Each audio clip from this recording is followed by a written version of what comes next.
Bonjour à toutes et à tous, bienvenue pour ce webinaire qui est consacré à la médiation en cette journée très particulière puisque nous sommes le 16 mai.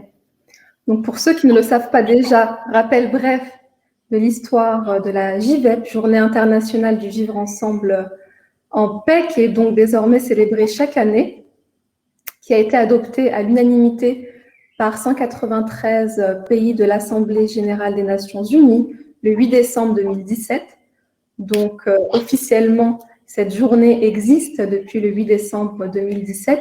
Donc, par l'intermédiaire de la résolution 72/130, que je vous invite à retrouver et à aller lire, puisqu'elle permet de comprendre concrètement ce que la journée internationale implique et signifie. C'est un projet qui a été porté par Aïssa ONG International et qui a été initié par un seul homme, le Cheikh Khaled Bentounès. Cette idée a germé en 2014 au Congrès féminin international à Oran, en Algérie, qui a réuni plus de 30 000 participants. Et ça a commencé à prendre ses marques à ce moment-là. Et l'idée est venue de ce congrès en 2014. Il a fallu quand même quelques années assez laborieuses de travail pour arriver à faire adopter cette journée. Et elle est aujourd'hui avec nous vivante, et on essaye de la rendre donc vivante. On invite évidemment les efforts on demande les efforts de la communauté internationale à participer et à soutenir cette journée en faveur de la paix, de l'inclusion sociale, de la justice, des égalités, du développement durable. Donc c'est évidemment une initiative portée par un mouvement, mais qui est destinée aux citoyens avant tout. Chacun peut se sentir concerné. C'est des initiatives citoyennes dont on a besoin, qui sont portées par et soutenues par les politiques, tant locales que nationales. Mais c'est avant tout des actions, je crois, individuelles et collectives. Et depuis donc cette date du 8 décembre 2017, on a vu de nombreux collectifs JVEP fleurir partout dans le monde, en Europe certes, mais pas que, en Afrique, au Maroc, en Algérie, au Cameroun, au Rwanda, en Égypte, au Canada, en Asie, au Pakistan, en Indonésie, et la liste n'est pas du tout exhaustive.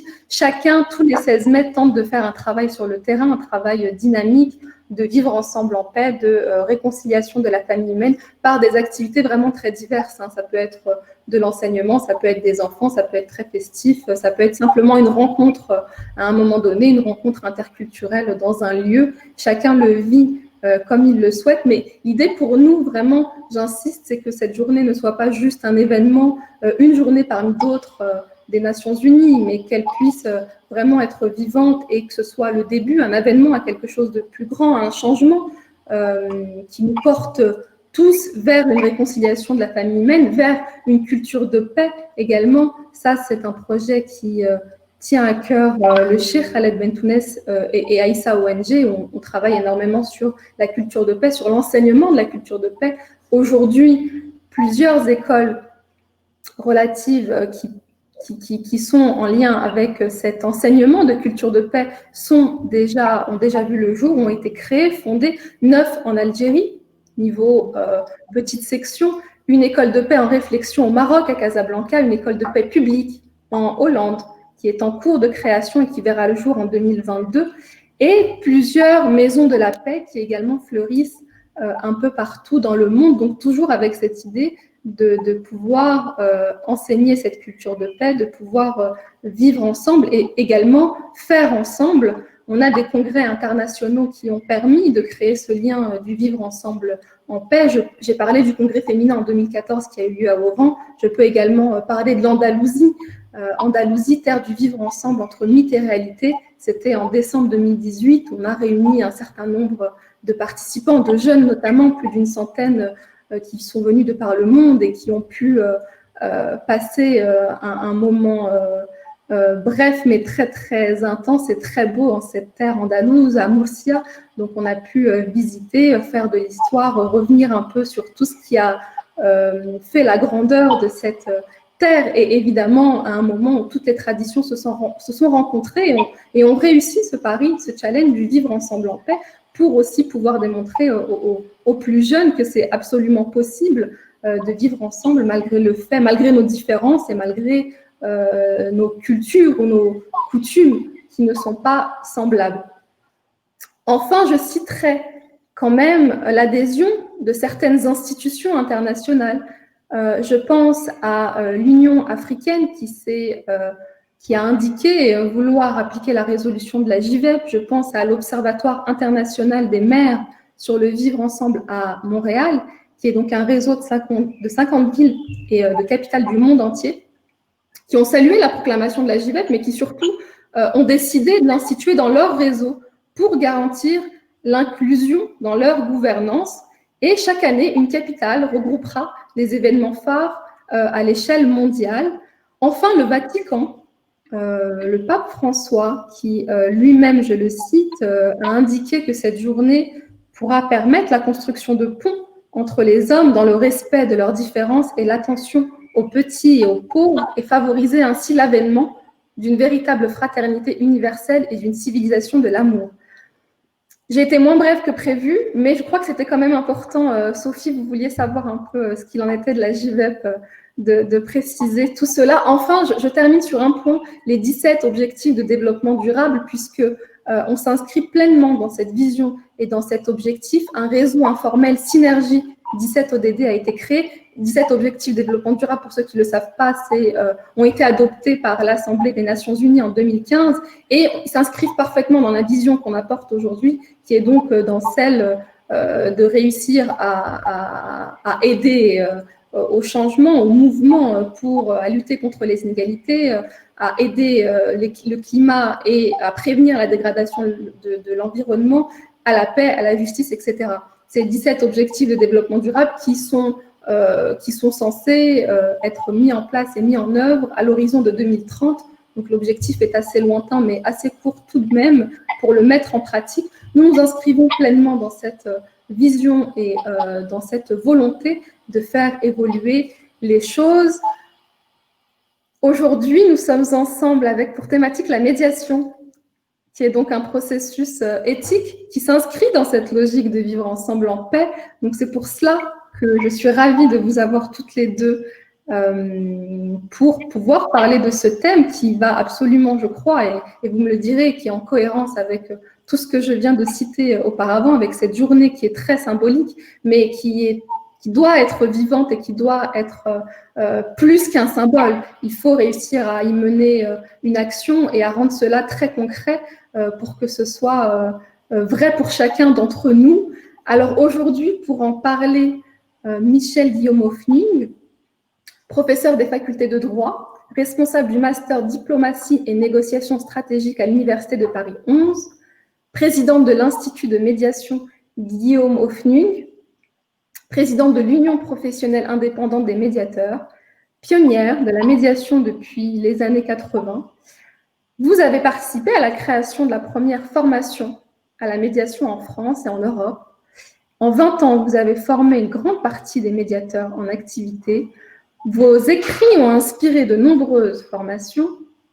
Vous avez été experte auprès de l'UNESCO dans le domaine de l'éthique et vous avez été l'auteur de la définition référence de la médiation que je vous laisserai expliquer par la suite,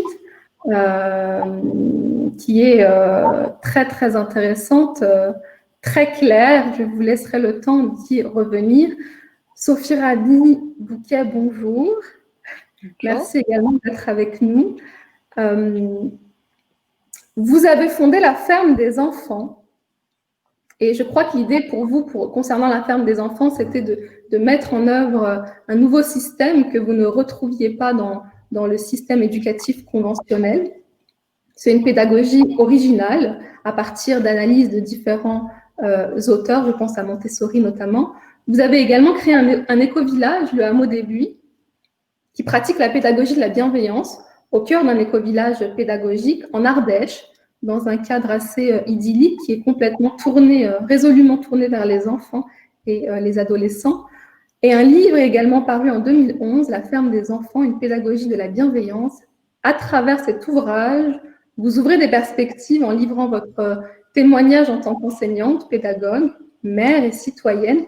Merci à toutes les deux d'être présentes avec nous aujourd'hui. Moi, je suis ravie de vous avoir. Je suis ravie de partager ce moment, cette journée très exceptionnelle. Et je vais laisser la parole à Michel Hoffling qui, pour cette première question, va nous expliquer, nous définir ce qu'on entend par la notion de médiation. Qu'est-ce que ce concept, qu'est-ce que ce concept et dans quel but peut-on le mettre en œuvre? Michel, c'est à vous. Alors, Saïda, si j'étais polie, je vous remercierais, mais vous avez fait une présentation tellement favorable que maintenant, je ne peux que décevoir. J'espère que vous comprendrez que j'éprouve le besoin de saluer fraternellement un certain nombre de personnalités qui sont des paroles écoutées dans le domaine qui nous réunit aujourd'hui. Je salue fraternellement, bien sûr, le chif Khaled Bentounès, qui est l'artisan de cette magnifique journée. Je salue aussi Federico Mayor, qui est un inlassable artisan de la paix. Je salue aussi Mohamed Nadir Aziza, qui est le président d'un réseau qui s'appelle MED21, réseau qui abrite le prix Lysistrata, qui est un prix de résolution des conflits par la paix, dont le premier lauréat, et c'est très important pour nous, a été et est toujours dans notre cœur, le chif Khaled Bentounès.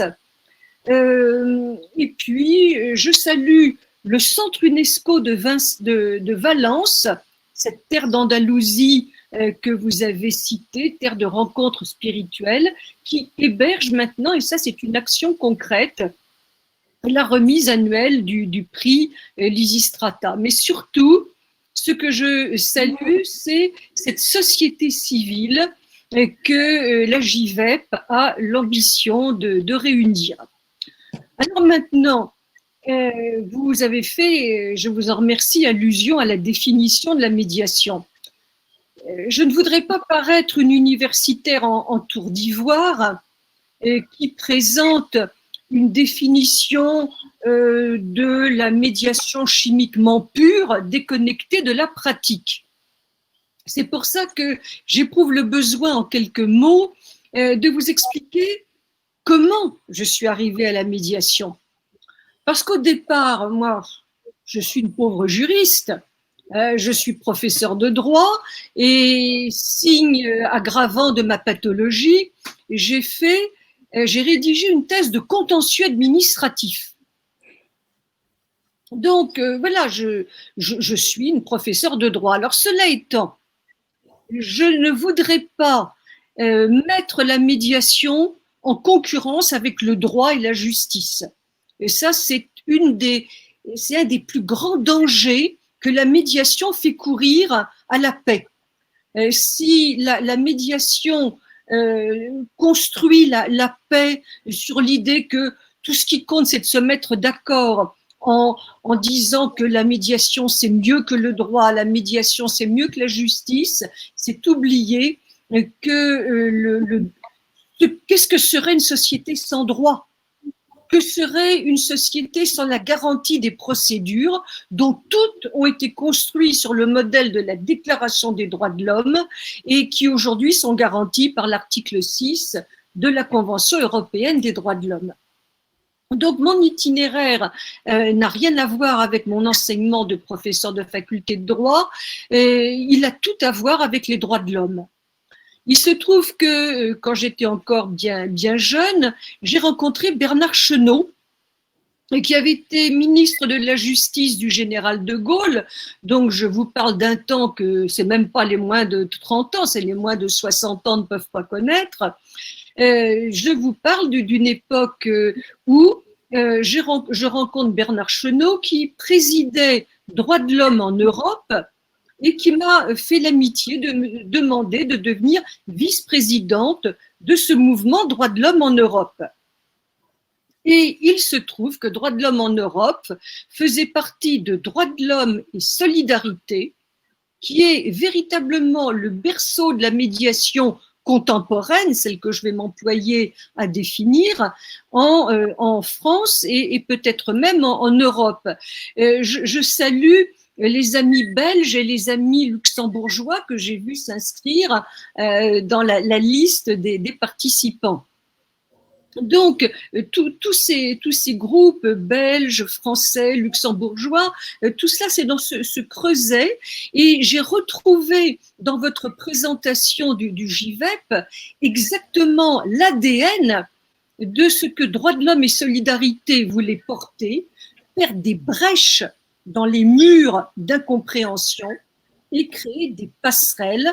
Et pour cela, je signalerai que le texte fondateur de Droits de l'homme et solidarité, c'était la charte de l'autre. Alors la médiation, c'est une rencontre avec l'autre. Je me suis employée en 1995, dans la première édition de mon Que sais-je, d'en donner une définition. Et je prépare maintenant la 8e édition de ce Que sais-je. Et plus je pratique, plus je pense que ça rejoint ce qu'est vraiment la médiation. D'abord, la médiation, c'est pas une procédure alternative. La médiation, c'est pas un produit desktop ou Silitbang pour désengorger les tuyaux bouchés des contentieux. Il y a la conciliation pour ça, et c'est très bien la conciliation. La médiation, c'est pas ça. C'est un processus de communication éthique. C'est une maïeutique, hein, pour reprendre les mots de Socrate. Et là, je retrouve très certainement la pédagogie, hein, qui est au cœur de Sophie. On ne prend pas les personnes en surplomb, on les accouche de tout le potentiel qui gît en elles et qui gît parce que quelquefois, s'il n'y a pas ce processus, on ne va pas le savoir. Et la médiation, c'est une pédagogie de la bienveillance.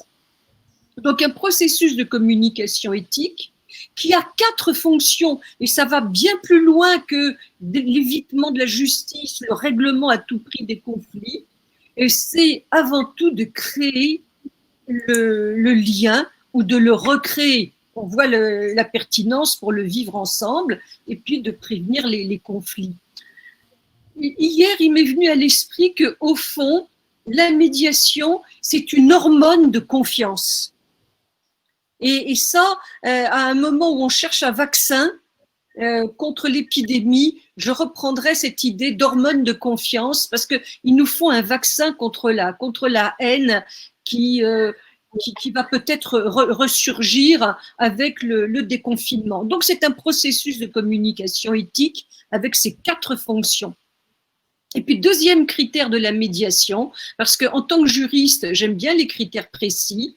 Le deuxième critère, c'est le médiateur, qui est un tiers. Et le tiers, il n'y a pas à chipoter, c'est quelqu'un qui est extérieur.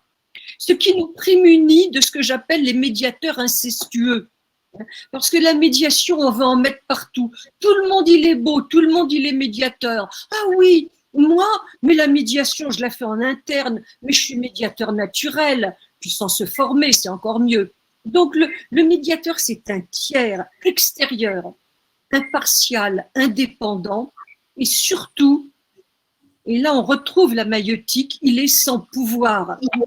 Il restitue, et c'est cette pédagogie de la bienveillance aussi, certainement on aura à se dire, Sophie et moi, il restitue aux autres la responsabilité de trouver la solution à la situation qui n'est pas nécessairement un conflit, qui peut être un conflit, mais qui est souvent une rupture de confiance, une absence de lien social. Et puis je terminerai, on ne s'improvise pas médiateur. Le syndrome de Monsieur Jourdain, moi, j'ai toujours fait de la médiation sans le savoir, mais moi, député, maire, directeur de quelque chose, je suis médiateur naturel. Eh bien non, on ne l'est pas naturellement, il faut s'y former parce que c'est très difficile d'accoucher les autres. Il ne faut pas rater l'apparition de la tête du bébé. Et puis, si le bébé ne nous plaît pas, ben on le respecte. Hein, il arrive, il est là. ce sont les autres, hein, ceux qu'on a accouchés, qui ont eu ce bébé et on le respecte. Voilà, Saïda, aussi brièvement que possible. Merci beaucoup, Michel. Merci. Sophie Ravi-Bouquet, de votre côté, la médiation, comment vous pourriez nous la présenter, sachant que vous êtes quand même très axée sur l'enfance et l'adolescence? Oui. Oui, alors moi je suis venue à la médiation il y a bientôt 20 ans, mais par la porte de la communication non violente de Marshall Rosenberg. Parce que j'ai créé cette école donc en 1999 et mon projet c'était cette pédagogie de la bienveillance, c'est-à-dire d'abolir la violence éducative ordinaire telle que définie par Alice Miller ou l'universitaire Olivier Morel, qui ont beaucoup travaillé sur cette question. Je fais partie des personnes qui attendaient avec une certaine impatience que la France légifère sur les châtiments corporels et autres maltraitances. C'est fait depuis l'année dernière, donc c'est une grande avancée. Mais il y a un fond général dans notre culture humaine, hein, parce que je ne peux pas dire occidentale ou non, c'est pas du tout pour une fois occidentalo-centré. Cette question-là de violence éducative ordinaire, elle est présente et réelle sur tous les continents. Et depuis très longtemps, parce que les experts qui ont fait des travaux de recherche sur cette question pensent que c'est depuis le néolithique, peut-être même avant, mais en tout cas depuis le néolithique, ça on en est assez convaincus, que l'enfant arrive dans les sociétés humaines sous le modèle relationnel qui lui est donné avec des dominateurs et des soumis. Et lui arrive dans cette relation où il est soumis à la volonté de l'adulte, aux attentes de l'adulte, au devoir d'obéissance, etc.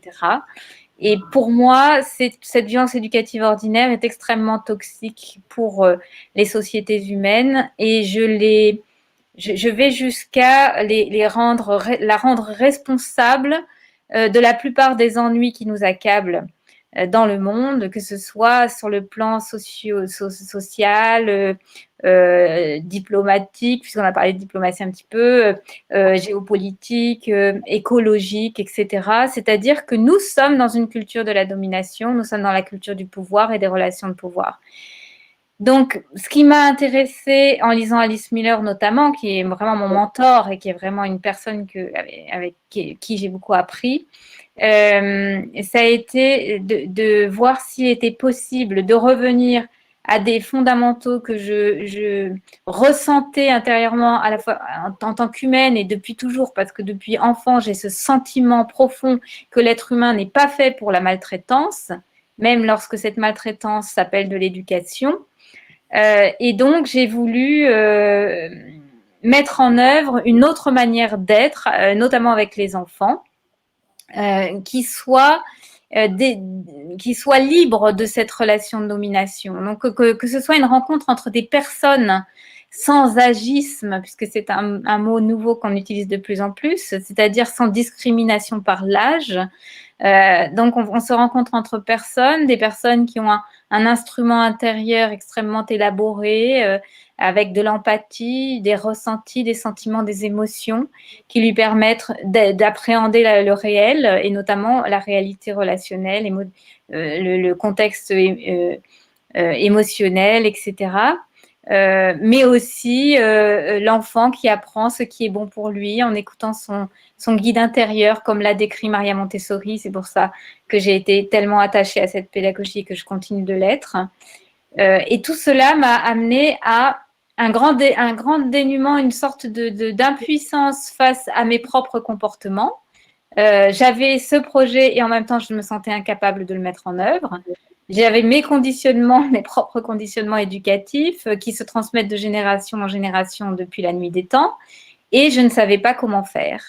Je ne savais pas comment être avec l'enfant, je ne savais pas comment me libérer de toutes les impulsions émotionnelles que j'avais à l'intérieur de moi face à l'enfant, puisque nous savons que les enfants sont les champions du monde pour venir réveiller toutes nos contradictions, nos blessures, notre propre histoire d'enfant.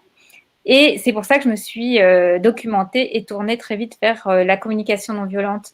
Donc, de Marshall Rosenberg, hein, un héritage de Carl Rogers, de la psychologie humaniste, et qui a mis en œuvre on pourrait dire une méthode, si on parlait un peu vulgairement, mais en fait, c'est beaucoup plus qu'une méthode, c'est un art de vivre, un art de relationner, avec un processus en 4 étapes, hein, où on va se préoccuper des faits, des ressentis, des besoins, et puis de trouver des solutions dites gagnant-gagnant. Donc des solutions où on ne laisse personne sur le bord du chemin, on essaye de trouver quelque chose qui satisfait les médians. Donc il n'y a plus cette notion non plus de coupable-victime. On sort du triangle dramatique, le triangle de Karpman, où il y a le persécuteur, la victime et puis le sauveur, qui est une véritable catastrophe aussi relationnelle, pour rentrer vraiment dans la relation avec un grand R, c'est-à-dire la reconnaissance que l'autre est légitime en tant qu'autre. Il a toute sa place, il a toute sa légitimité, il a un vécu qui est unique, qui lui appartient,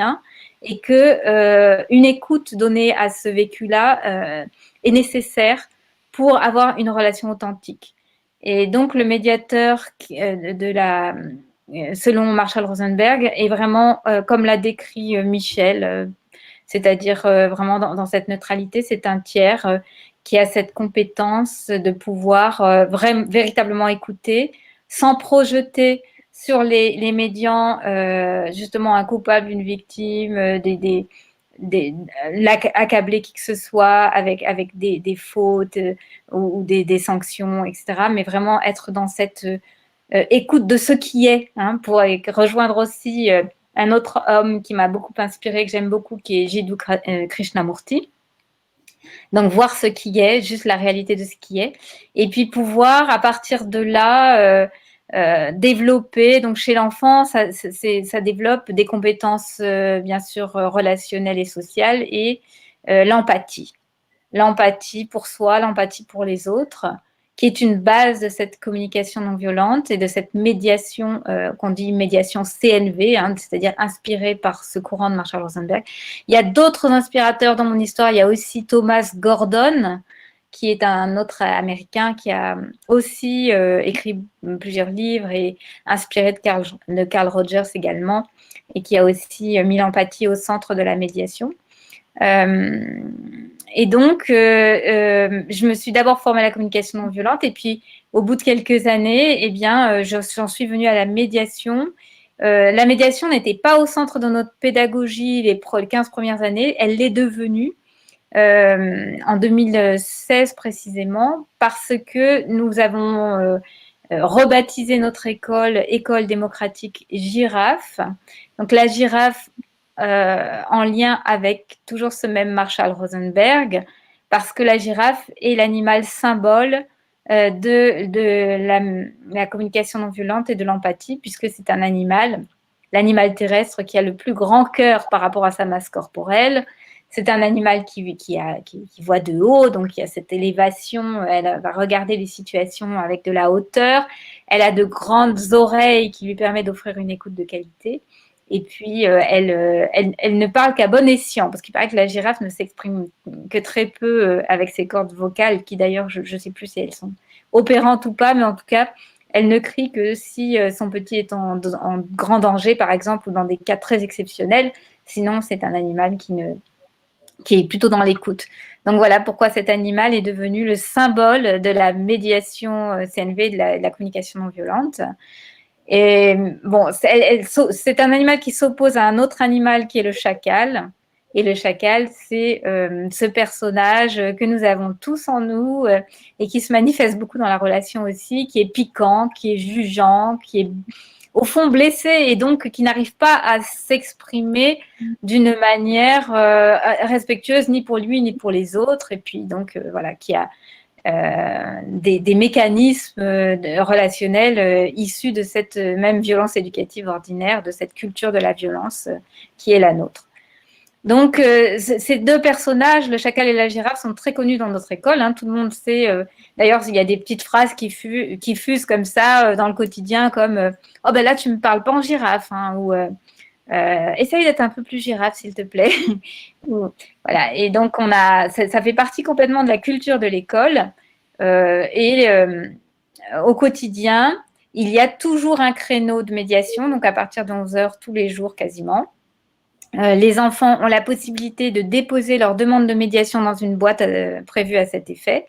Et le médiateur va chercher les médiants et puis avec ce processus en 4 étapes, plus ou moins, parce qu'on n'est pas non plus complètement attaché au processus, c'est pas non plus le plus important. Hein. Là aussi, on apprend à être médiateur et puis après, l'idée c'est vraiment que c'est comme quand on apprend à conduire une voiture, on n'est pas tout le temps en train de penser tiens, il faut que je passe la première, la seconde, il faut que j'accélère ou que je décélère. Ça devient un peu automatique et puis on a cette présence, cette spontanéité qui naît une fois qu'on est de plus en plus entraîné à avoir un regard comme ça sur les situations et qui est bienveillant et finalement à accompagner les discussions de manière équitable, authentique et empathique autant que possible.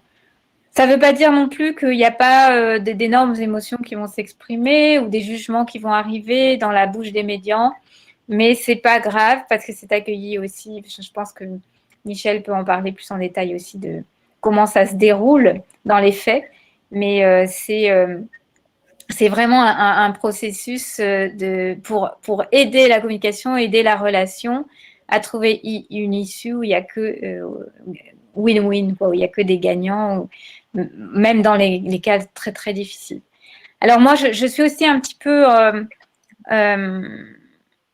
en difficulté pour témoigner en ce moment parce que je suis au cœur dans l'œil du cyclone, moi-même, en tant qu'adulte cette fois-ci, parce que donc moi, j'ai initié un projet pour les enfants et les adolescents d'une part, mais d'autre part aussi le Hameau des Buis, qui est un projet destiné aux adultes. Et avec les adultes, ça a été très compliqué. Autant avec les enfants, on a l'impression que c'est une langue naturelle pour eux, la communication non violente, la langue girafe.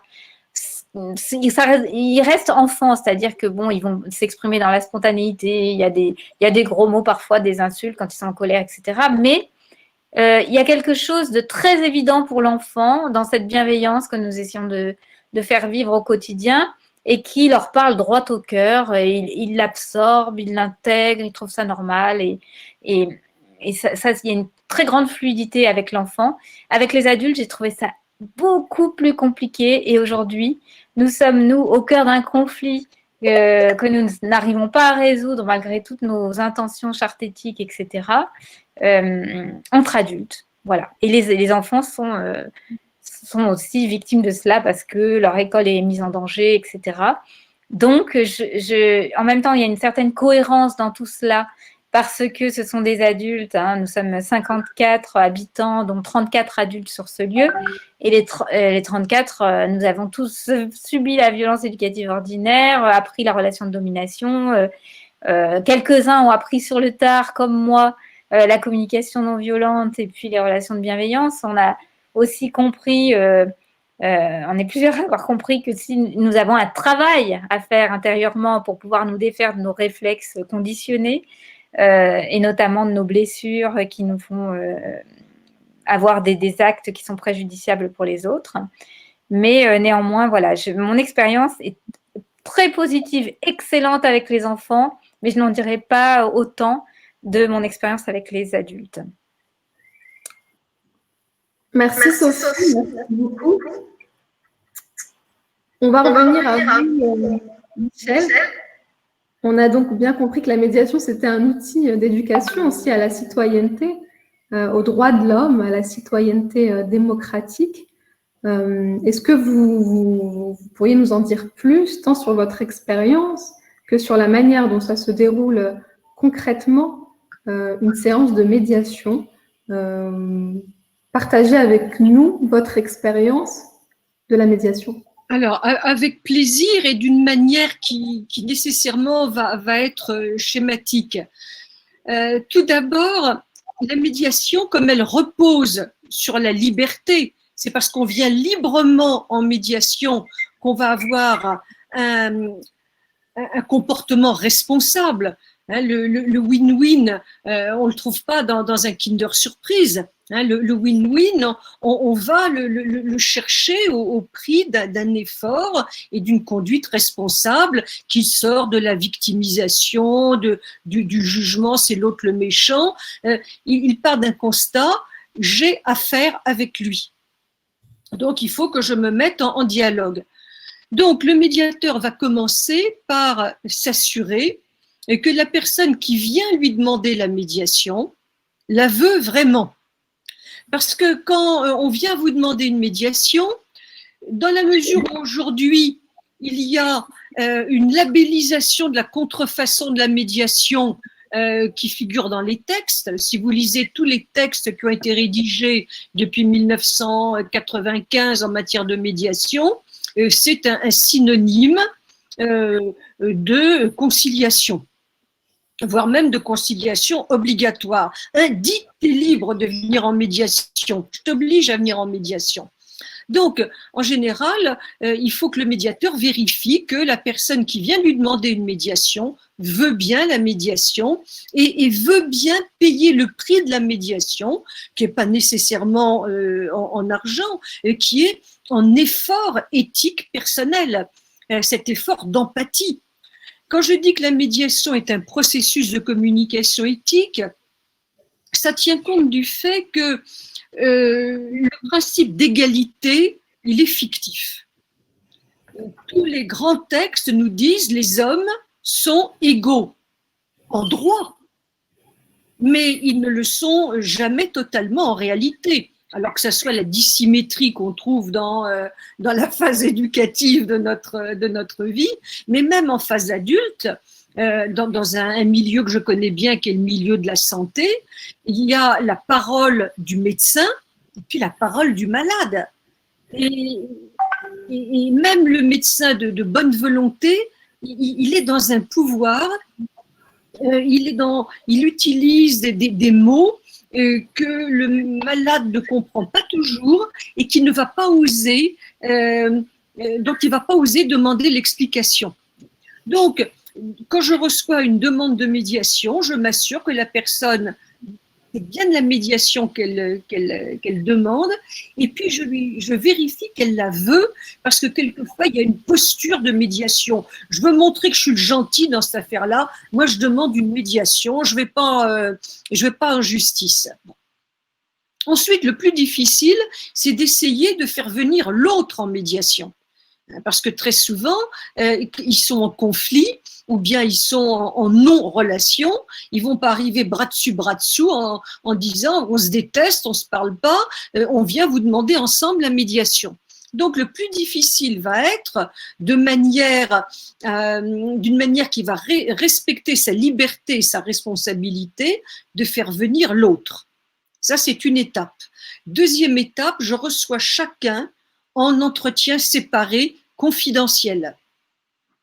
Quand j'ai la conviction, et eux-mêmes ont la conviction qu'ils veulent vraiment une médiation, eh bien, on les réunit pour une première séance.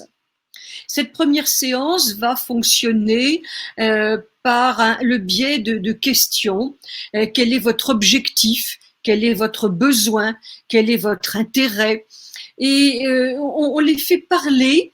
Ils s'écoutent, le médiateur reformule, le médiateur va quelquefois mettre en lumière un mot qui peut paraître insignifiant, mais qu'il va mettre en lumière pour leur dire « Oh là, vous avez fait un énorme progrès dans la communication. Vous êtes peut-être d'accord sur le désaccord ou vous avez entendu ce que vient de dire l'autre ». Et pour la première fois, l'autre va entendre quelque chose de positif à son égard. Donc, le médiateur est l'humble tisserand de l'intercompréhension qui va les acheminer en 2 ou 3 séances, pas plus, parce que sinon c'est de la psychothérapie ou je sais pas, mais c'est pas de la médiation. Le médiateur, il travaille dans le ici et maintenant concret d'une situation. Il les amène en général soit à un accord, soit sur le fait qu'ils sont pas d'accord. Ils vont pas partir ensemble en vacances, pour utiliser une expression un peu amusante. mais ils ont été capables de cheminer, de se respecter. Et il m'arrive de recevoir quelques mois après en disant, mais écoutez, ça a continué à cheminer et nous sommes arrivés à une solution.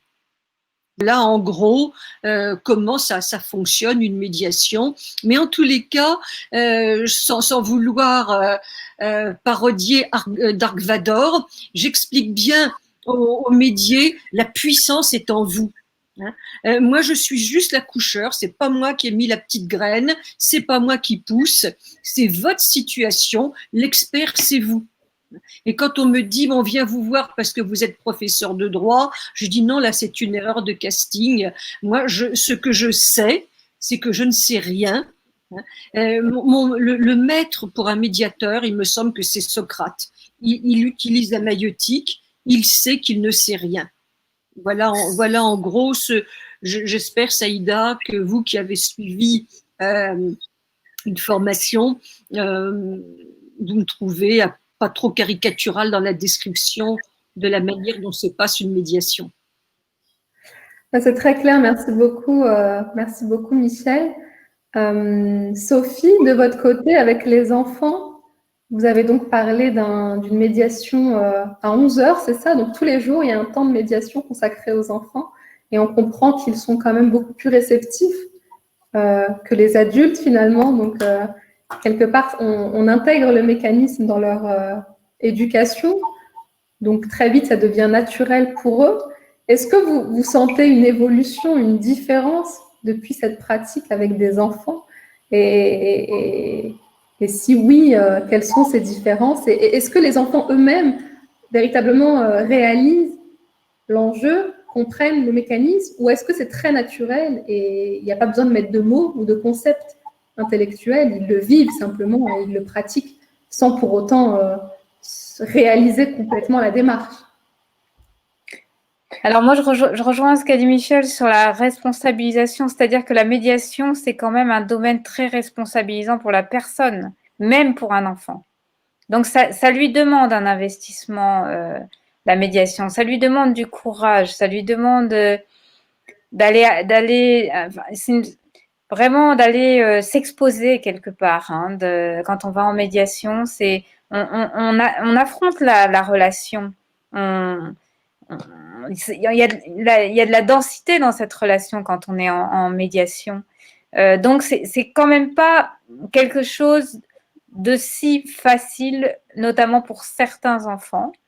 Mais ce que je constate, c'est que la plupart des enfants ici utilisent la médiation pour ce qu'elle est, c'est-à-dire j'ai rencontré un problème avec quelqu'un, par exemple un camarade ou un adulte, plutôt que d'essayer de régler les choses peut-être un peu maladroitement, impulsivement, avec mes émotions, etc., j'ai ce recours de différer le problème. Déjà, ça c'est très important parce que lorsque on est vraiment investi par des émotions qui peuvent être très fortes, c'est pas forcément le meilleur moment pour interagir avec l'autre, avec qui on n'est pas d'accord.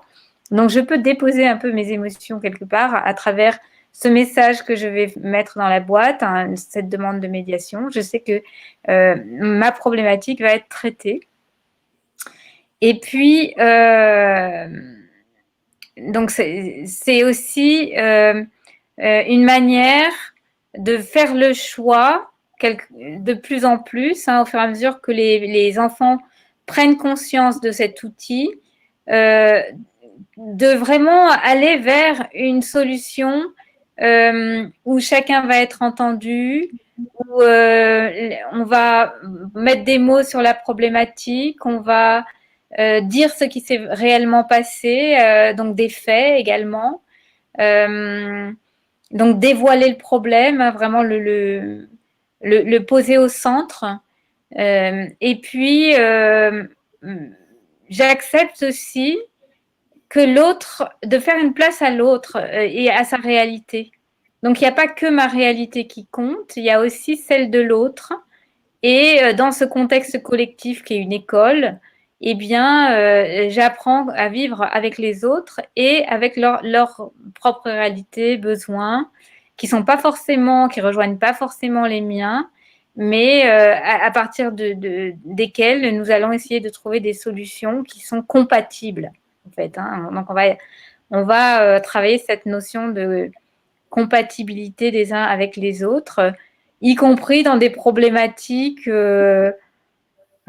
très fondamentales dans une école, comme par exemple, en ce moment, on a la question des apprentissages, parce qu'on est, à un moment donné, été école démocratique, donc avec des apprentissages totalement autodirigés. Et puis, le gouvernement nous a demandé d'infléchir un peu notre choix et on a dû revenir à de l'académique imposé. Mais les enfants aimeraient encore discuter de tout ça avec une manière de travailler qui est plus individualisée. Et ça aussi, ça peut se traiter en médiation, par exemple. Vraiment, je viens déposer ma vérité, il y a quelque chose dans le fonctionnement qui ne me convient pas. Et je peux, à ce moment-là, dire ce qui est compliqué pour moi, ce qui a créé peut-être un conflit avec l'autre, et comment est-ce qu'on va adapter sans renoncer à l'institution aussi. Donc, la médiation, c'est principalement, on va traiter principalement des questions interpersonnelles, mais aussi en tenant compte du cadre de l'organisation, du cadre aussi des règles et des lois du pays, des parents. Enfin, voilà, il y a différentes choses qui vont pouvoir rentrer en ligne de compte dans les discussions. Et ce que je constate, donc pour répondre à ta question, Saïda, c'est vraiment que lorsque cette pratique commence très tôt, puisque chez nous, même les tout petits, à partir de 3 ans, viennent en médiation pour des raisons diverses, des altercations avec des pairs, parce que il y a des règles qu'ils n'ont pas comprises et il y a un problème récurrent qui revient, voilà. Donc on va se voir en médiation. Par exemple, pour les tout petits, ici, on a parfois des problèmes de sortie de limite parce qu'ils ont des barrières et ils les grimpent ou ils poussent le portail, ils sortent, etc. Donc ça, c'est des choses qui peuvent les amener en médiation. Et donc là, on va questionner la sécurité, enfin, on va vraiment se pencher sur ces questions-là. Mais quand, depuis tout petit, on apprend que tout problème a une solution pour peu que on regarde ce problème, on se mette autour ensemble et puis on le considère et sans renoncer à ce qu'est chacun, on va pouvoir trouver des solutions.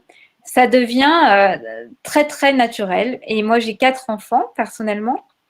Et les 4 ont intégré profondément, je le vois en les observant fonctionner, raisonner, interagir avec leurs amis ou leurs petits amis, puisque j'en ai 2 qui sont jeunes adultes. Hein.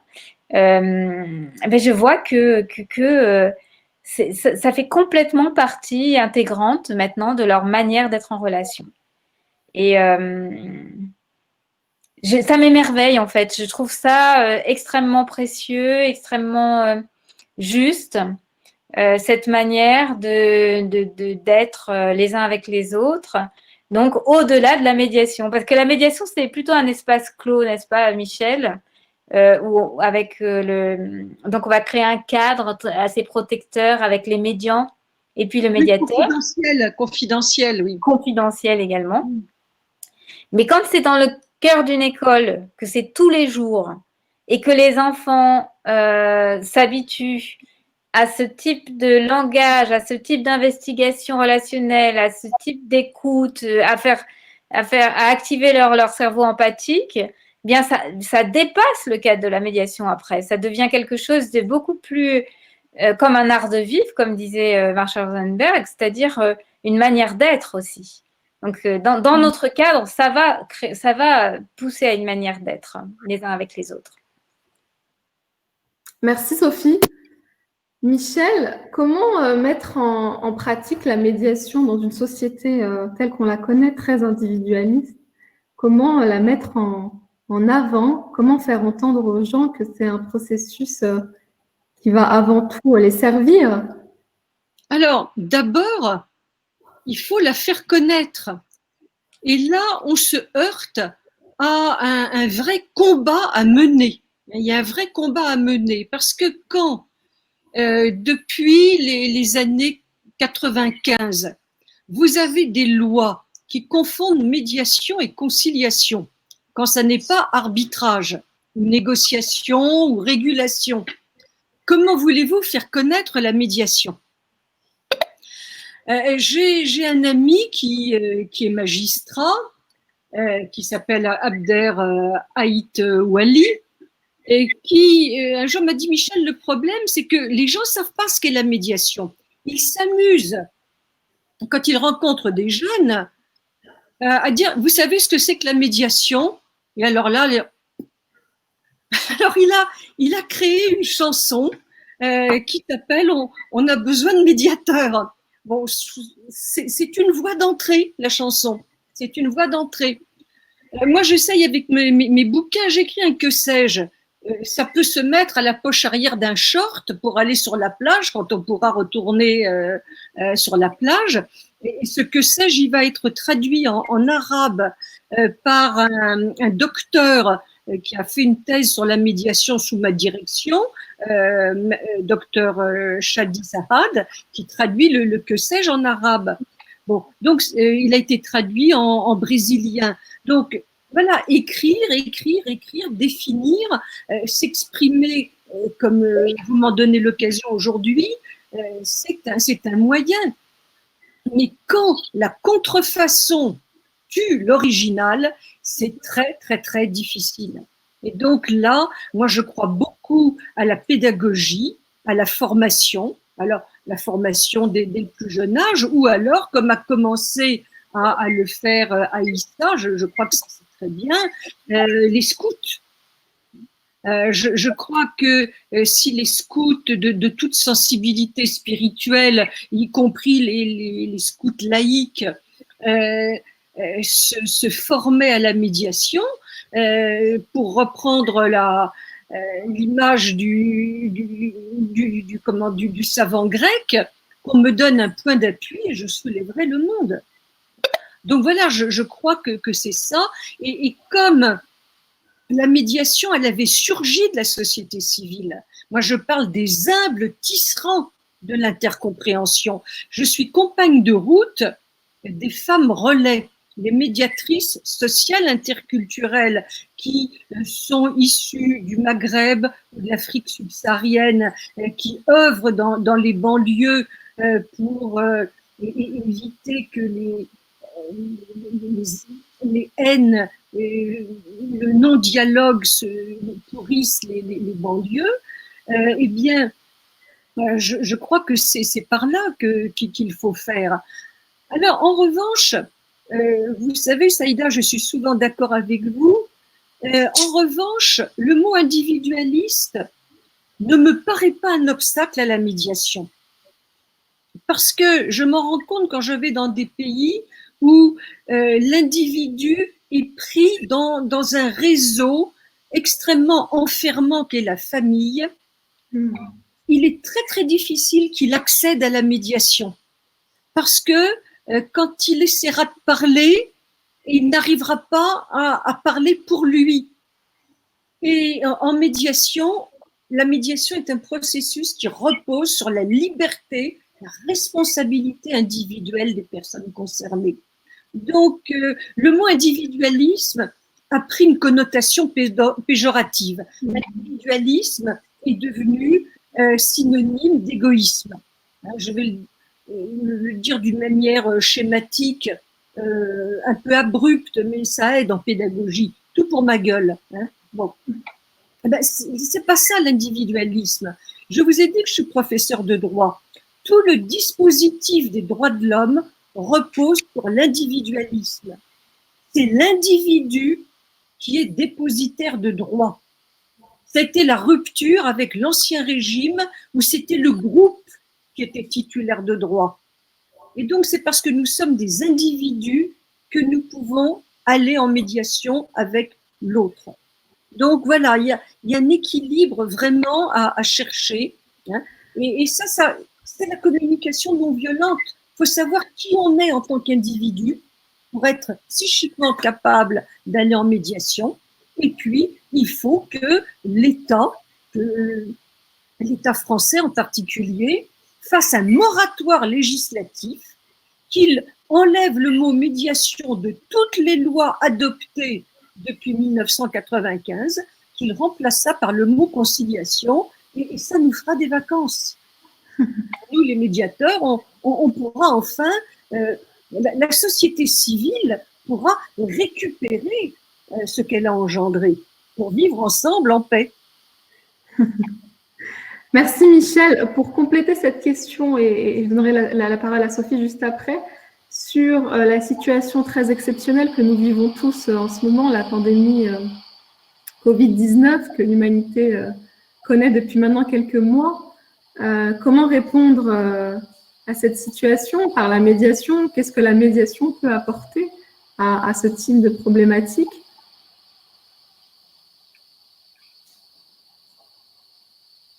Michel, vous m'entendez? Ah, c'est à moi que vous parlez? Oui, vous parliez. Oh là là, pardon.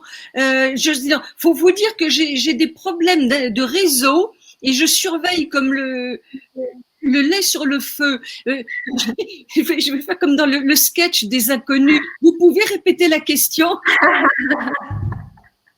Oui, je vais répéter la question, mais elle est très simple. Oui. C'est par rapport au Covid-19, Michel, la médiation. Comment on fait? Qu'est-ce qu'on en fait? Comment elle peut nous aider? Comment elle peut nous éclairer? Alors, on a besoin de cette hormone de confiance parce que la société civile, elle a tenu le choc. Et si on fait de la sociologie un peu à la louche, qui a-t-on trouvé sur le front? Ben, les anciens gilets jaunes, ou les gens qu'on n'écoutait pas avant la crise. Donc, je pense que si on n'écoute pas, si les pouvoirs publics ne sont pas capables de dire « nous ne sommes pas médiateurs naturels », si les syndicats sont capables de dire « nous ne sommes pas médiateurs naturels, nous sommes négociateurs », ce qui est quand même très utile, si la société civile, les médiateurs que je réunis sont libérés et qu'on leur permet d'irriguer la société civile de cette hormone de confiance, alors peut-être que l'on pourra avoir cette espèce de vaccin qui va faire que les rancœurs des gilets jaunes qui ont eu leur rancœur, leur demande, que les soignants qui ont eu leurs revendications pendant la période de pandémie, que tout ça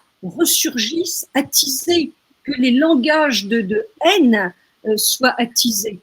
Et la société peut flamber si on ne libère pas les humbles tisserands de l'intercompréhension.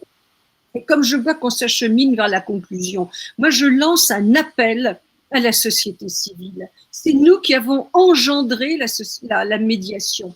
Et il faut qu'on la récupère des contrefaçons létales que l'on trouve dans les lois. Et là, on a besoin des artistes. J'ai cité cette chanson tout à l'heure. Quand je vois comme les artistes pendant le confinement ont été capables de trouver les mots dont nous avions besoin. Je sais que Oxmo Puccino s'est associé à cette belle journée.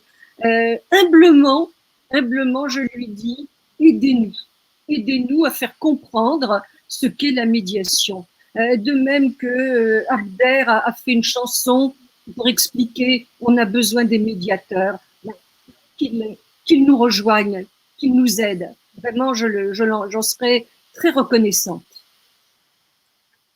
Il y a une question sur la différence entre médiation et conciliation. Je ne sais pas, peut-être que ça serait utile de préciser pour les gens qui nous écoutent.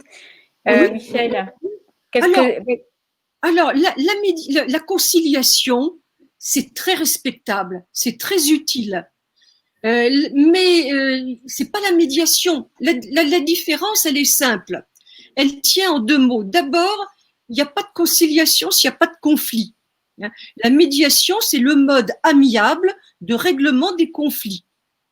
La conciliation, c'est le mode amiable de règlement des conflits, c'est l'accord amiable. Autre différence, on peut se concilier à deux.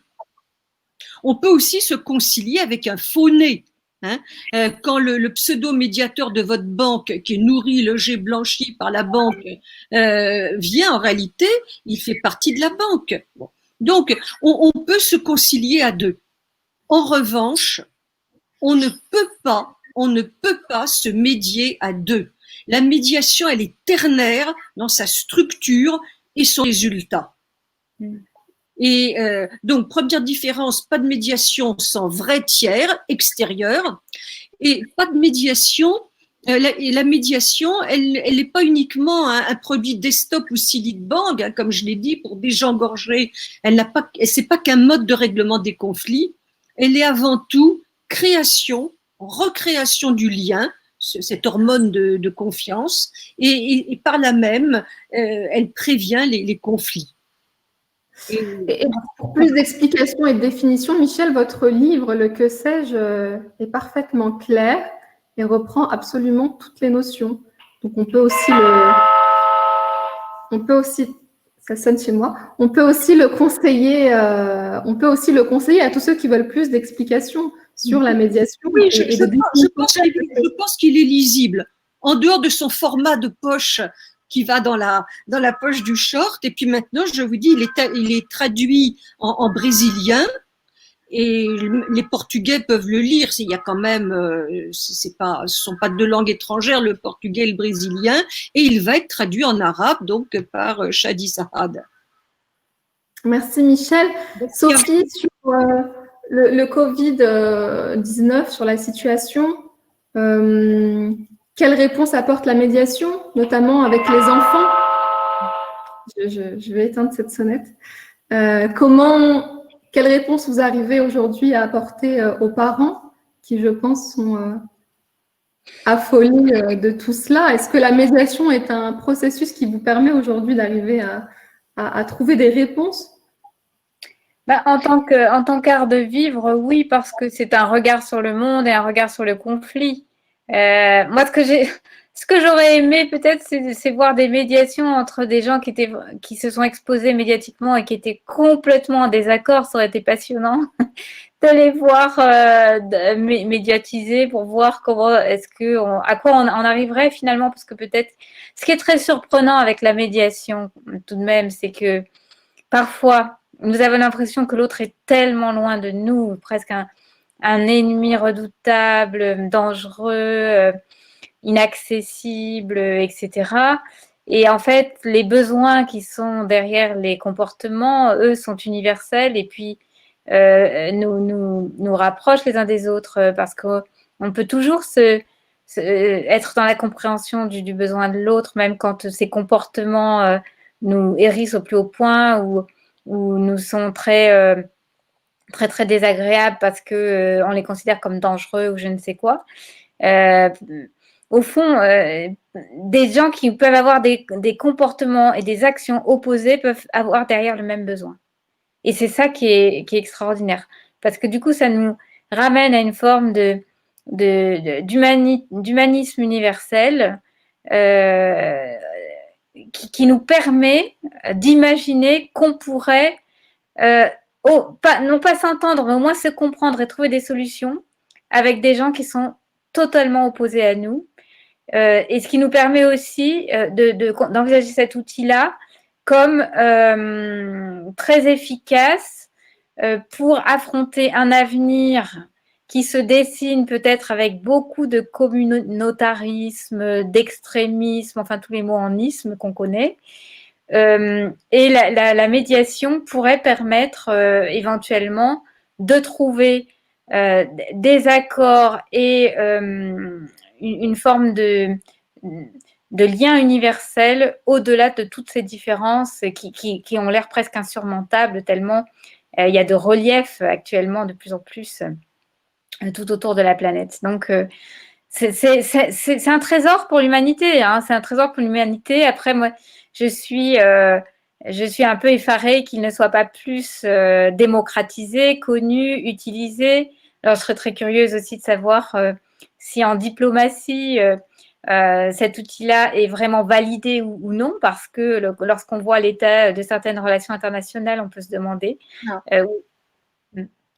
Non, ce sont la médiation est confondue avec la conciliation dans les politiques judiciaires, et quand on arrive à l'international, c'est confondu avec la négociation. Et ça, c'est beaucoup l'emprise des États-Unis. Mediation is a kind of negotiation. Et donc, alors il y a beaucoup de dictateurs reconvertis qui se font une virginité en s'auto-proclamant médiateur. Non, elle reste vraiment à construire sur la scène internationale. Vraiment, et c'est indispensable. Et ça rejoint la question de l'intention. Peut-être dire quelques mots, Michel, sur quelle est l'intention dans une médiation. Quelle est l'intention? Quel est le but d'une médiation? Est-ce que parce que si effectivement l'intention c'est de gagner un marché, par exemple, ben vous allez utiliser la médiation comme un outil. Non, j'aiguillerai les gens vers la négociation ou vers la conciliation. Quand je fais le bilan des médiations auxquelles j'ai pu participer, vous voyez, je ne dis pas faire, c'est pas moi qui l'a fait. Hein, je participe, je suis l'accoucheur. Bon, les gens, ils ont un besoin de reconnaissance mutuelle. Et il n'y a pas, c'est pour ça que la médiation, elle repose sur la liberté.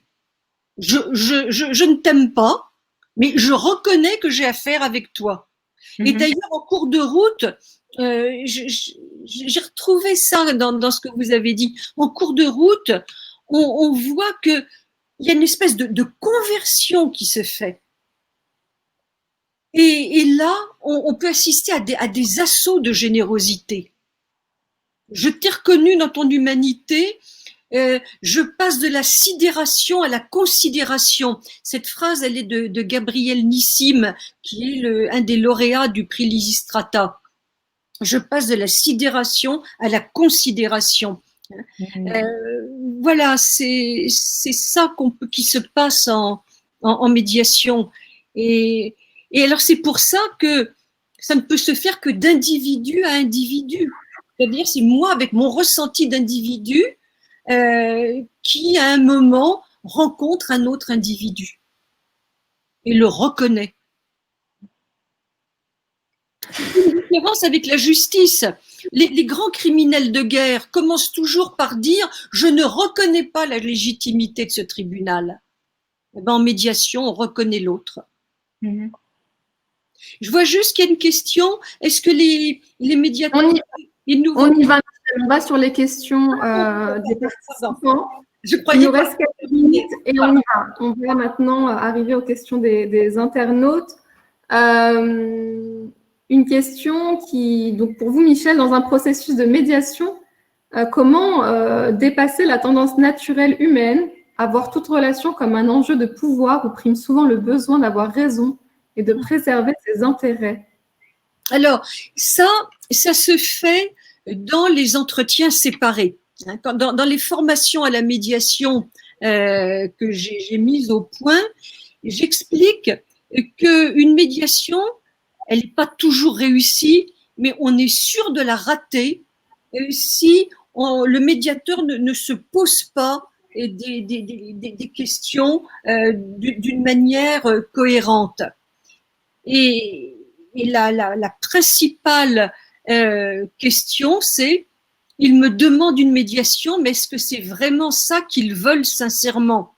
Et très souvent, dans cet entretien séparé qui dure 3 heures, je m'aperçois assez rapidement qu'ils ne décollent pas de « je vous choisis parce que vous êtes un expert et vous allez m'aider à faire reconnaître à l'autre qu'il s'est trompé, à l'autre qu'il a tort, à l'autre qu'il est un vilain méchant, à l'autre qu'il est un pervers narcissique, à l'autre qu'il a tort. » Et là, je refuse la médiation. Je dis, je ne suis pas psychothérapeute, je ne sais pas reconnaître, je ne sais pas diagnostiquer le pervers narcissique, je ne suis pas juge, je ne suis pas arbitre.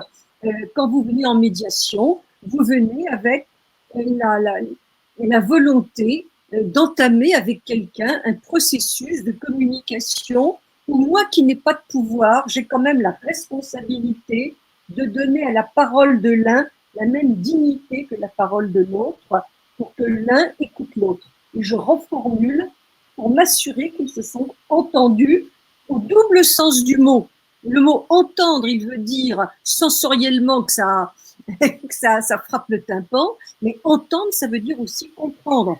Alors, c'est pas forcément être d'accord, mais on a respecté la parole de l'autre, on doit l'écouter. Est-ce que c'est ça qu'on va? Oui, très bien. Dans ce sens, toute médiation réussie implique-t-elle une part de renoncement? Comment parvenir à une médiation réussie quand l'objet de la médiation est une requête jugée injuste dès le départ? C'est une question d'un des participants. J'aurais tendance à dire que à ce moment-là, le médiateur, il doit bien préciser l'objectif de la médiation, l'enjeu, c'est-à-dire ce qui se joue, et être honnête avec la personne qui vient demander la médiation, en disant moi je vais pas rejouer un jugement qui a acquis autorité de chose jugée, ou je ne vais pas trancher entre vous deux. Vous voyez, ou remettre en quelque chose en. Enfin, je ne dis pas le droit. Est-ce que j'ai compris votre question? Je pense que vous venez d'y répondre, oui. Oui. Sophie, une question d'un participant. Est-ce que la posture en communication non violente n'est pas plus celle de facilitateur que médiateur? Il part d'une prise de conscience d'une personne avec elle-même, entre deux personnes, entre l'enfant et l'école, etc., pour aider à un éveil de sa conscience. C'est clair? Oui, alors c'est vrai qu'au début, l'outil communication non violente, c'était d'abord pour communiquer avec tout son entourage, avec soi-même aussi, hein, parce qu'on fait un module qui s'appelle auto-empathie et qui permet de communiquer avec soi. Moi, je me suis rendu compte que c'était un outil extrêmement adapté, vraiment très ajusté à l'enfant et à la réalité de l'enfant, parce qu'il y a cette étape de l'émotion et du besoin, et l'enfant, il est vraiment dans l'émotion. Lui, son cerveau limbique bat son plein, le néocortex n'est pas encore prêt, il le sera il est mature seulement à 24 ou 25 ans. Donc, l'enfant, lui, il est vraiment dans cette réalité émotionnelle. Donc, c'est un outil très ajusté à l'enfant. Après, pour l'adulte, c'est un petit peu plus complexe pour moi comme outil, la communication non violente de Marshall Rosenberg. Mais en tout cas, en médiation, les pratiquants en communication non violente sont arrivés à mettre en œuvre de la médiation dite CNV. Et il y a même une école qui est née, qui a été fondée à Valence, hein, c'est l'école des médiateurs de Valence, qui est dirigée par Annie Gosselin et qui permet à des médiateurs de se former selon cette méthode précise. Alors, je sais qu'elle ne fait pas l'unanimité chez les médiateurs. J'ai rencontré plusieurs médiateurs même assez renommés qui ont écrit des livres. Je pense à Claire Bonnel, par exemple, qui est merveilleuse, qui est dans la Drôme et qui a écrit La médiation d'Adèle et puis un autre livre sur la médiation. Puis je pense aussi à Charles Rogeman, qui a inventé la thérapie sociale et qui lui intervient dans des milieux très très difficiles, des gangs de grandes villes américaines. Il médiatise entre les Hutus et les Tutsis, entre les Pegida en Allemagne et puis les migrants, enfin, etc. Donc lui, il est dans des situations très très chargées. Et il dit que la communication non violente peut être un outil qui empêche la communication authentique. Donc, c'est pour ça que j'ai précisé tout à l'heure que nous, les enfants, nous les accueillons dans toutes leurs dimensions, y compris quand ils sont en colère, quand ils ont des gros mots à la bouche, quand ils ont besoin de dire des jugements. Tout ça, c'est accueilli par le médiateur. Et puis, ça peut être aussi reformulé, c'est-à-dire traduit dans un langage intelligible pour celui qui est en face.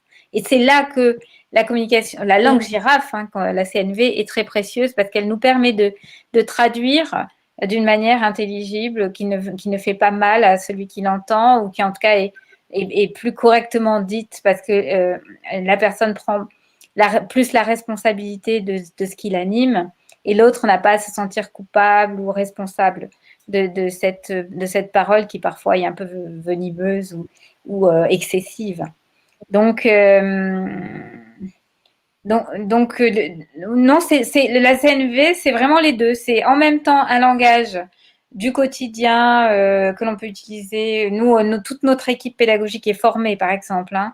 Donc, ça veut dire qu'au quotidien, que ce soit en classe, à la cantine, dans la cour, partout, les adultes utilisent cette posture qui devient de plus en plus naturelle au fur et à mesure qu'ils ont de l'expérience. Et puis, il y a la médiation au CNV qui va reprendre ce même processus mais vraiment au service de la médiation. Donc, c'est vraiment les deux. Merci Sophie. Michel, est-ce que le cercle des qualités et des vertus pourrait être utilisé en processus de médiation?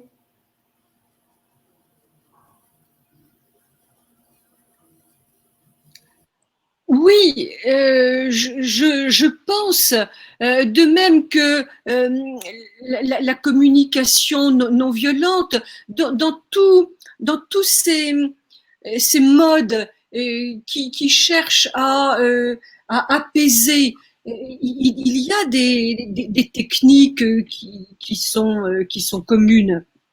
Moi, je pense que et ça répondra mieux que je ne l'ai fait tout à l'heure à la question de savoir comment on peut convaincre l'autre à venir en médiation. Je pense que il faut valoriser le fait d'aller en médiation. Quand j'ai remarqué que les gens, quand ils sont réticents à aller en médiation, c'est parce que ils croient que quand il y a un problème, ils sont le problème. Donc il faut d'abord déminer les choses.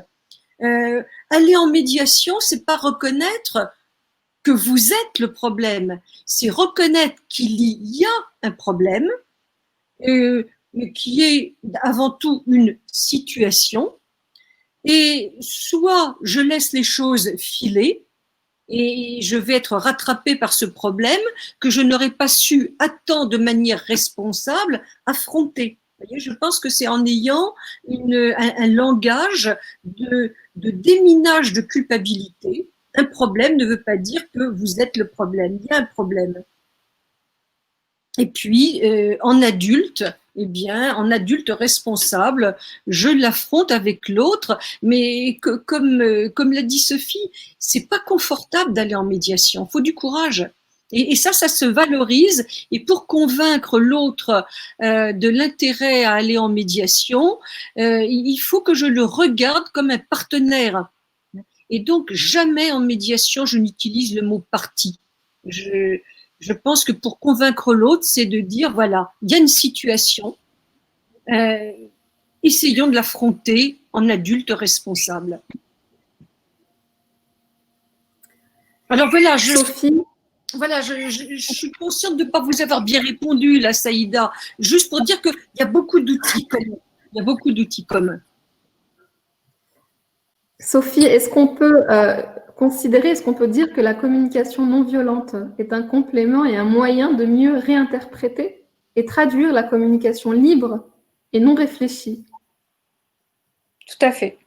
Ça s'oppose pas du tout. Il n'y a pas une bonne manière de parler, une mauvaise manière de parler. Et surtout, il n'y a pas une bonne manière d'être et une mauvaise manière d'être. En fait, c'est la même chose, la même situation, que ce soit une situation intérieure ou une situation interpersonnelle ou peu importe, qui va se dire de manière différente et surtout intelligible. C'est-à-dire que lorsque nous parlons, nous nous exprimons d'une manière chacale, très souvent, nous fermons plus de portes que nous en ouvrons dans la communication.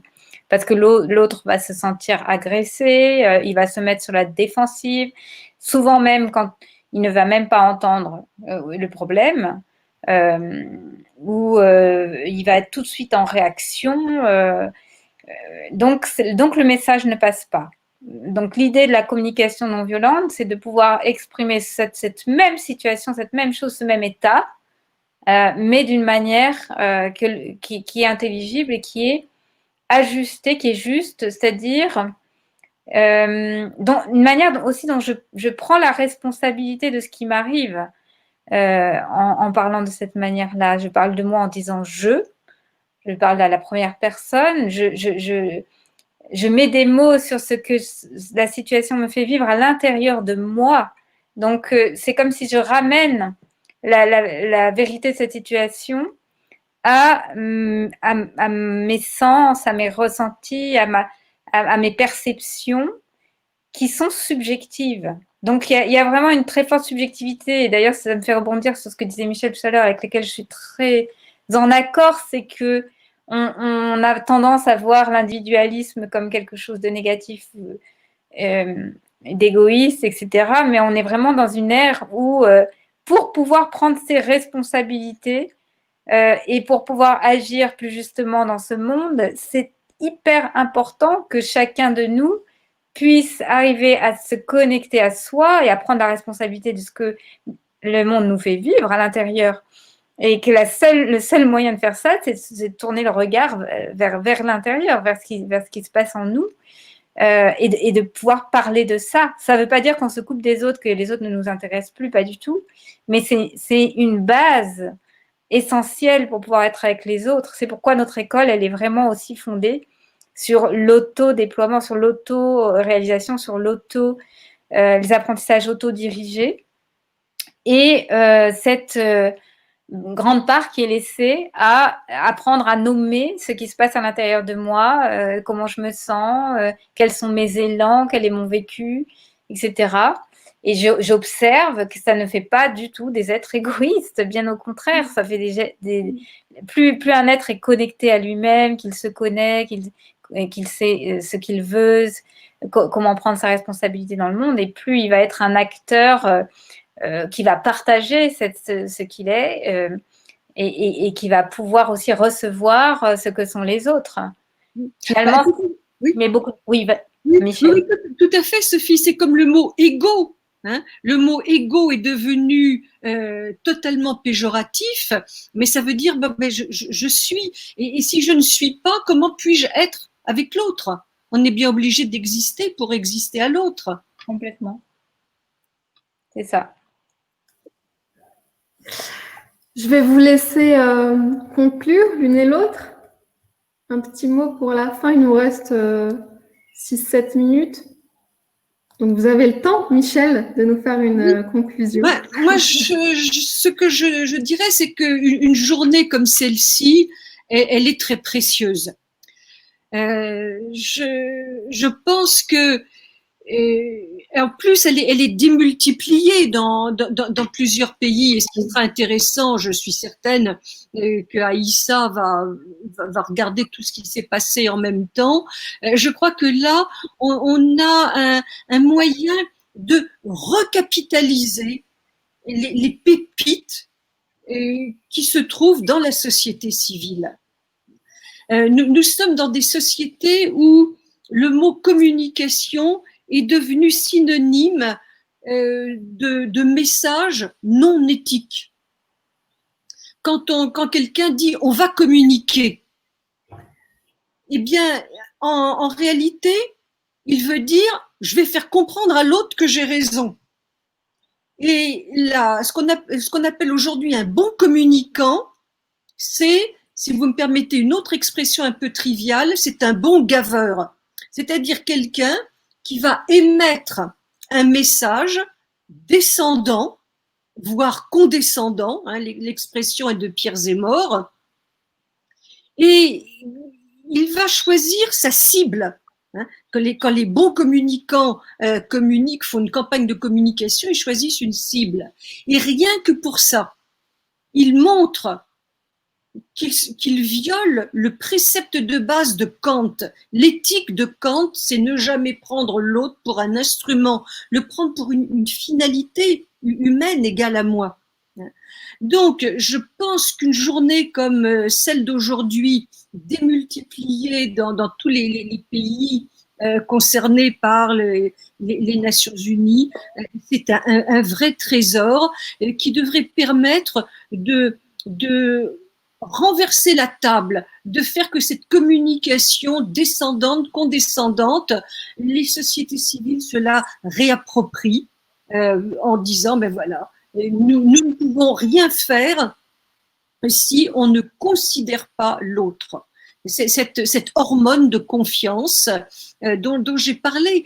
Et le mot, et c'est pas des histoires d'illuminés, je sais pas, quand on se veut promoteur de paix, on passe pour des illuminés, des idéalistes. Et idéaliste, c'est un gros mot, hein. Oh là là, faut pas être idéaliste. Je pense que les réalistes sont des crétins qui ne voient pas plus loin que leurs petits objectifs à court terme. Eh bien, je pense que là, il est temps que la société civile qui souffre des conflits, c'est elle qui souffre des conflits. Quand il y a des guerres, très souvent les dirigeants, ils n'ont pas intérêt à ce que la paix se fasse. Pourquoi? Parce que si la paix se fait, il y aura des élections et ils vont les perdre. Ou si la paix se fait, ils pourront plus faire leur trafic d'armes, ils pourront plus faire leur trafic de drogue. Donc, un mouvement comme vivre ensemble en paix, il est le mouvement de la société civile. La société civile, c'est celle qui subit les conflits et donc c'est celle qui doit avoir la responsabilité de se lever et de dire nous avons en nous la capacité, avec ces humbles tisserands de l'intercompréhension, de distiller l'hormone de confiance. Et d'ailleurs, même les économistes, les réalistes, les traders, ils devraient comprendre que dans confiance, il y a la même racine que dans crédit. Et donc, sans confiance, il n'y a pas de crédit. Et la confiance, elle est aussi rare que l'eau. Et des journées comme la JVEP, Journée internationale du vivre ensemble en paix, eh bien, elle est indispensable pour nos sociétés. Et moi, je suis à un âge maintenant où je me préoccupe surtout de mes enfants et de mes petits-enfants et de leur génération. On se doit d'appeler les générations actives à prendre le relais, et les artistes en particulier. Merci Michel. Sophie? Oui, merci Michel. Et merci Saïda. Et puis toute l'équipe déjà de cette journée, c'est vraiment très... Moi, ça me fait chaud au cœur et puis je suis vraiment très reconnaissante. Beaucoup de gratitude pour tous les gens qui se mobilisent pour qu'on change de paradigme. Hein. On parle beaucoup de ça, de ce changement de paradigme. C'est-à-dire qu'on passe du paradigme de la peur au paradigme de la confiance et qu'on se dote vraiment de moyens et d'outils qui sont opérants. Donc, la médiation en fait vraiment partie. Moi, je tenais aussi à préciser que le médiateur n'est pas un surhomme ni une surfemme. Nous sommes des êtres totalement humains. Nous aussi, nous avons parfois besoin de passer par la médiation pour régler certaines choses qui nous mettent au défi dans les relations. Donc, moi, je suis régulièrement dans des situations où je suis parmi les médians aussi, puisque je crois en cet outil et que je crois en sa force. Et parfois aussi, la médiation m'a fait vivre des difficultés parce que je mettais beaucoup d'espoir et peut-être d'intention, justement, de vouloir résoudre quelque chose. Et puis, finalement, ça a juste été une rencontre et ça m'a rappeler que la médiation ne peut pas avoir d'attente finalement autre que cette rencontre-là, que ce n'est pas un outil pour avoir raison. C'est pour ça que j'insistais sur cette question de l'intention, et c'est pareil en communication non violente. Si on prend l'outil communication non violente parce qu'on se dit c'est un outil qui va me donner un super pouvoir de me faire entendre de tout le monde, d'avoir que ma parole soit enfin validée, etc. C'est une intention qui nous empêche d'accéder à l'outil finalement. Donc c'est vraiment des espaces, des outils où on va rencontrer avant tout notre humanité puis celle de l'autre, avec toute l'humilité qui doit accompagner cette démarche parce que on est tous en chemin et que waouh, des fois la pente est escarpée et que c'est ce que je vis en ce moment, en tout cas moi dans mon collectif, et ça me rend très prudente par rapport à toute fanfaronnade qui dirait qu'on a réussi, on a gagné, on a compris, parce que la réalité, elle est extrêmement complexe. Mais ce qui me tient à cœur, c'est vraiment tous ces petits pas quotidiens que nous faisons vers toujours plus d'authenticité, en fait, hein, d'authenticité et de rapprochement de soi et qui nous permet d'être plus conscients de ce qui se passe à la fois à l'intérieur et à l'extérieur. Donc voilà, c'est ce que je souhaite à chacun et je vous invite vraiment à vous renseigner, à lire, à regarder, à vous documenter. Nous, on a aussi ouvert une petite chaîne YouTube avec l'Université Vivante sur ces sujets parce qu'avec mon compagnon Laurent, nous avons écrit aussi un livre sur les mécanismes de la violence dans le collectif puisque nous sommes aux premières loges et ça nous permet de partager cette réalité-là. Merci infiniment. Merci infiniment à vous deux. Merci pour votre présence, merci pour vos témoignages, merci pour cet échange en cette journée hautement symbolique du 16 mai que nous voulons rendre vivante. C'est une première pour nous trois, mais je crois pas une dernière. On se retrouvera pour d'autres échanges, pour d'autres actions à mener. Merci infiniment à tous les participants. Merci pour vos questions. Certaines sont restées en suspens. Le temps est manquant. Ma foi, le livre de Michel répond, je crois, à beaucoup de questions. Et allez également voir ce que Sophie fait tant dans son école que dans l'éco-village. Je crois qu'on y trouve également quelques réponses pour ceux qui sont intéressés. Et je remercie également les organisateurs qui nous ont aidés, préparés, qui ont anticipé et qui nous ont permis de nous retrouver aujourd'hui ensemble. Merci infiniment. Et la soirée se poursuit. Il y a un autre débat à compter de 19h30. Patrick Busquet et Gunther Paoli. Donc, pour tous ceux qui veulent continuer à vivre cette journée du 16 mai, je vous invite à écouter le prochain débat et je vous dis à bientôt. Merci beaucoup. Merci.